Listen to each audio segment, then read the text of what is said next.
requested, so thank you so much for the request for this. I didn't think I could do it, but I think I can. I think I can. I think I can. It's just that this one had really always kind of pulled at my heartstrings a bit. Oh, I wanted to say, by the way, this kind of like background, like this setup that I have here, is totally inspired by Rage ASMR.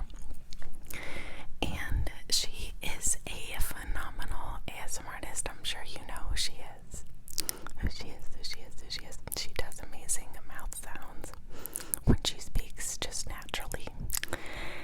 And I really enjoy her.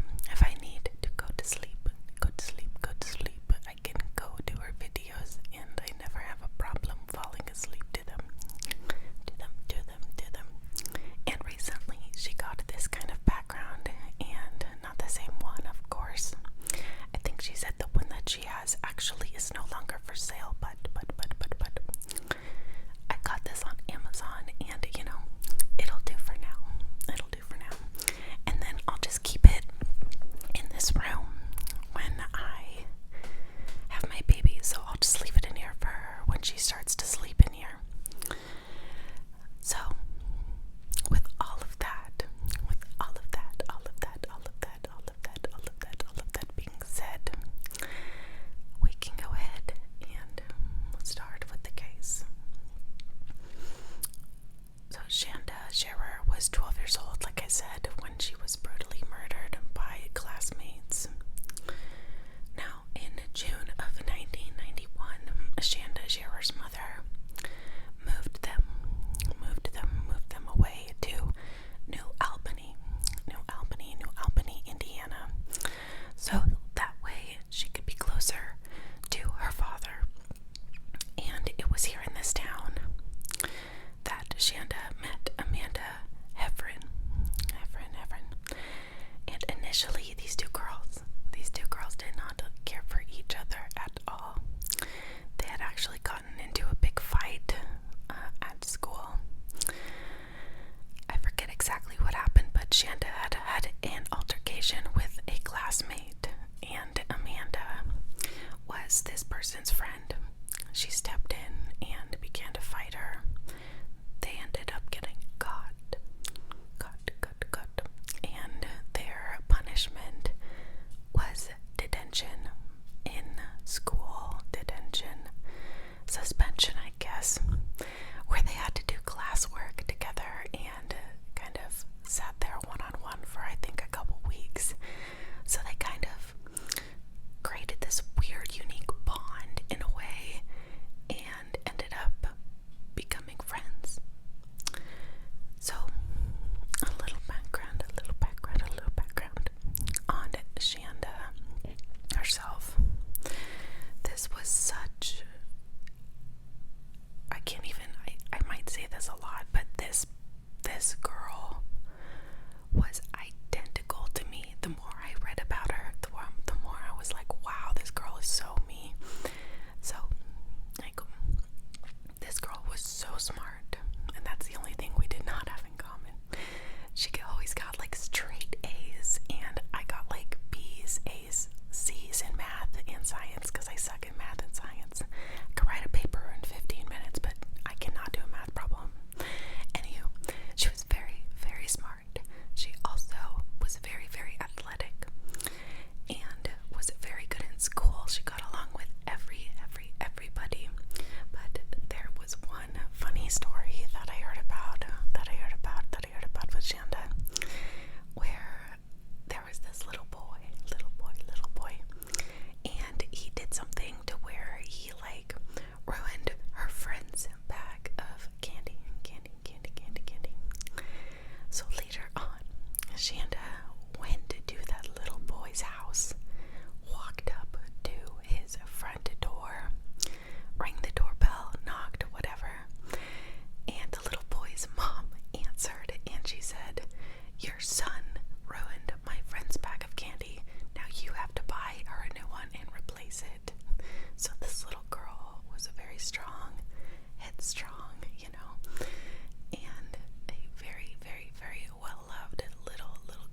this was mostly at the hands of Melinda Loveless.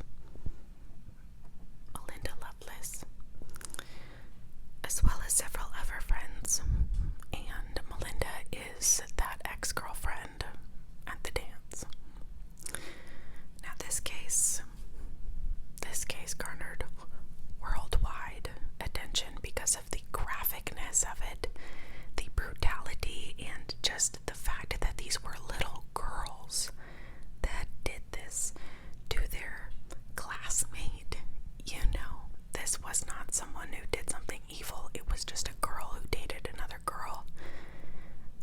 So their solution was, oh, let's torture and murder her. I don't understand. It's all a bit tragic. These 4 girls in their mugshots, even, they just look just, oh, despicable. So you might ask, how did all 4 of these girls, or maybe even 5, I forget, I think it's 4, but it might be 5, how did they get a hold of Shanda? And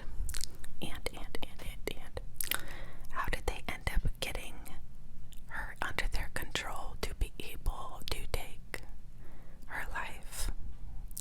So, the night of the abduction of Shanda Scherer was on June 10th, 1992. These 4 teenage girls showed up to Shanda's house. Melinda Loveless, Lori Tackett, Hope Rippey, and Tony Lawrence all showed up. Rippey and Lawrence went to the front door and they attempted to lure her outside, under the pretense of meeting up with her girlfriend, Amanda. Now, Scherer said she was unable to leave the house at that moment, but they should return once her parents were finally asleep. Now, Scherer didn't know that Loveless was in the car waiting. Now, those 2 did not get along, obviously, and had she known, I don't think that she would have gone. When the 4 girls returned to Scherer's house at approximately 12:30, Tackett and Rippey went to the front door to retrieve Scherer. Lovelace stayed in the car again, this time hidden underneath a blanket, yielding a knife. Once inside the car, Lovelace emerged from her hiding place and threatened Scherer with a knife. The girls then drove Scherer to Witch's Castle in Utica, where they bound her legs, they bound her arms, and they began the torture of this 12-year-old girl. They removed her jewelry and began threatening to cut off all of her hair before they eventually lit a fire, then left soon after,